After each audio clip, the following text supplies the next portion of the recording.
धनी तो अक्सर धन को भोग नहीं पाता है, क्योंकि धन भोगना हो तो धन को भी देना पड़ता है। उपनिषदों में परम वचन है, तेन त्यक्तेन भुंजीथा, जिन्होंने छोड़ा उन्होंने भोगा। संसार में भी धन छोड़ो तो ही भोग सकते हो, यहां छोड़ना ही भोगने का सूत्र है। मगर ध्यान रखना, जो धन इकट्ठा करने लगता है वो खुद ही धन जैसा जड़ हो जाता है। जो पद की आकांक्षा में रहता है उसका अहंकार घना होता चला जाता है। तो भी उस जैसे हो जाओगे, क्योंकि उसी का चिंतन करोगे, उसी का हिसाब रखोगे। वो कैसी चालें चल रहा है वैसी चालें तुम चलोगे, उससे कैसे रक्षा करनी इसका विचार करते रहोगे। सदा उसका विचार करते करते तुम भी उस जैसे हो जाओगे। दुश्मन भी एक जैसे हो जाते हैं, क्योंकि दुश्मनी भी एक ढंग की दोस्ती है।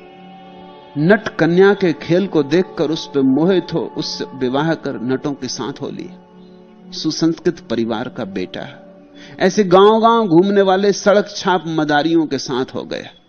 मोह गिराता है, मोह उठा भी सकता है।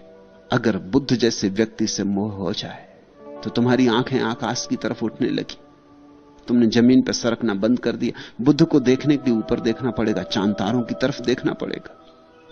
जब मंसूर को सूली हुई वो खिलखिला के हंसने लगा, और किसी ने भीड़ में से पूछा कि मंसूर तुम्हारे हंसने का कारण, क्योंकि तुम मर रहे हो। ऊंचे खंबे पर उसे सूली लगाई जा रही थी। मंसूर ने कहा कि मैं इसलिए खुश हूं कि 1 लाख आदमी मुझे देखने इकट्ठे हुए, और 1 लाख आदमियों की आंखें पहली दफे थोड़ी ऊपर उठी, क्योंकि मुझे देखने के लिए इस ऊंचे खंबे की तरफ देखना पड़ रहा। यही क्या कम है कि तुम्हारी आंखें जमीन में गड़ी गड़ी रही हैं सदा।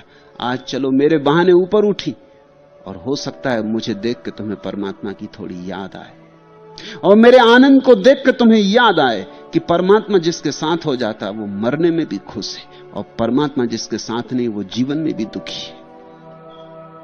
ये तुम भूल ना सकोगे। तुम्हें मेरी मुस्कुराहट याद रहेगी, कभी कभी तुम्हें चौंकाएगी, कभी कभी तुम्हें सपनों में उतर आएगी, कभी कभी शांत बैठे क्षणों में मेरी तस्वीर तुम्हें फिर याद आएगी। चलो यही क्या कम है, मेरा इतना ही उपयोग हो गया। मरना तो सभी को पड़ता है। 1 लाख आदमियों के दिल में मेरी तस्वीर टंगी रह जाएगी, शायद उन्हें परमात्मा की याद दिलाएगी। जब तुम बुद्ध के प्रेम में पड़ते हो तो धीरे धीरे तुम में बुद्धत्व छाने लगता है। इसलिए साधु संग की बड़ी महिमा है।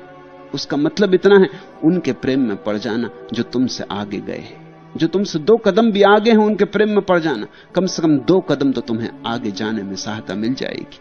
अपने से पीछे लोगों के प्रेम में मत पड़ना, नहीं तो तुम गिरोगे। वह उनके साथ घूमते घूमते थोड़े ही वर्षों में नट विद्या में निपुण हो गया, और तू सीखता भी क्या?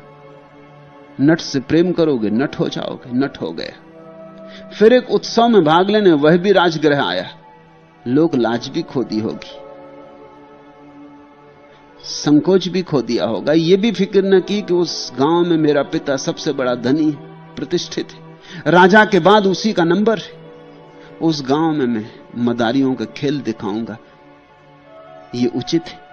लेकिन एक समय आता है जब तुम धीरे धीरे बेशर्मी में भी ठहर जाते, वह भी जड़ हो जाती, शर्म भी नहीं उठती, लज्जा भी नहीं उठती।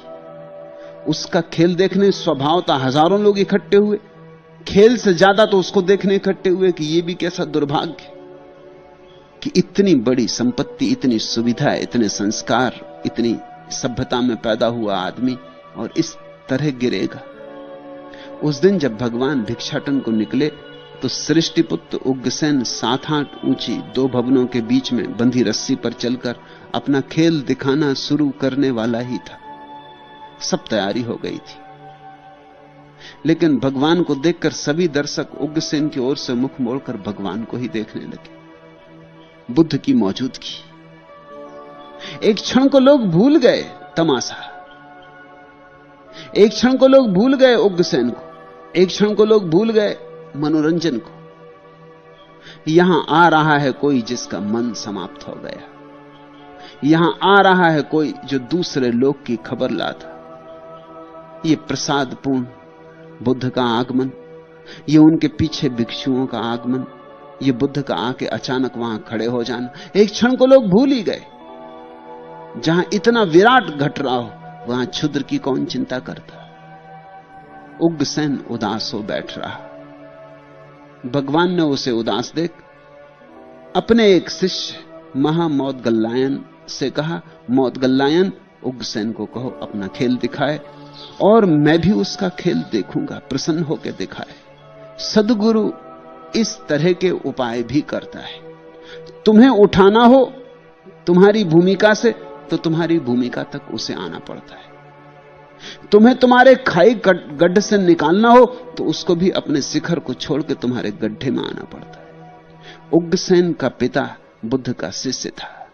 शायद बहुत बार रोया होगा बुद्ध के पास, शायद बहुत बार कहा होगा कि क्या होगा मेरे बेटे का, ये कैसा पतन हुआ।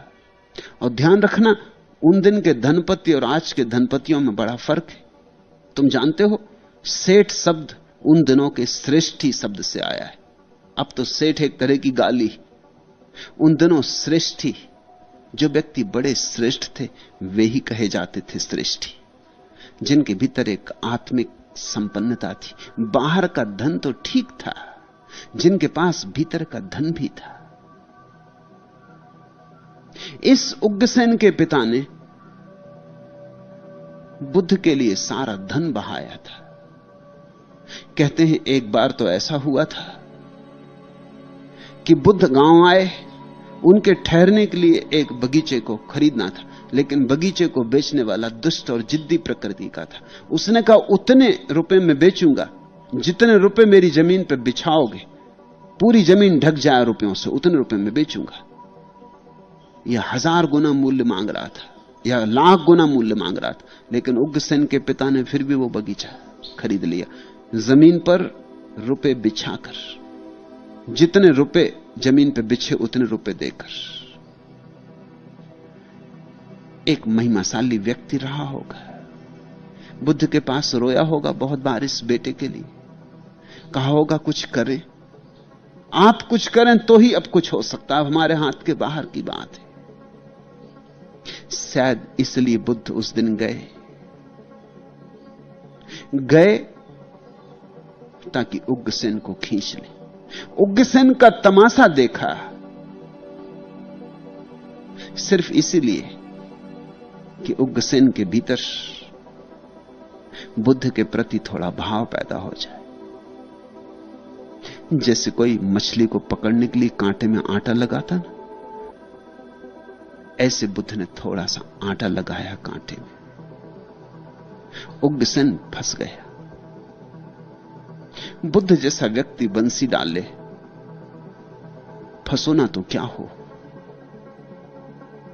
इसलिए तो बुद्ध पुरुषों के संबंध में यह बात लोक प्रचलित हो गई कि उनसे लोग सम्मोहित हो जाते, कि लोग उनके मैस्मरिज्म में आ जाते, कि लोग उनके हाथ में बंध जाते। उनसे सावधान रहना, जरा दूर दूर रहना, उनसे जरा बच के रहना।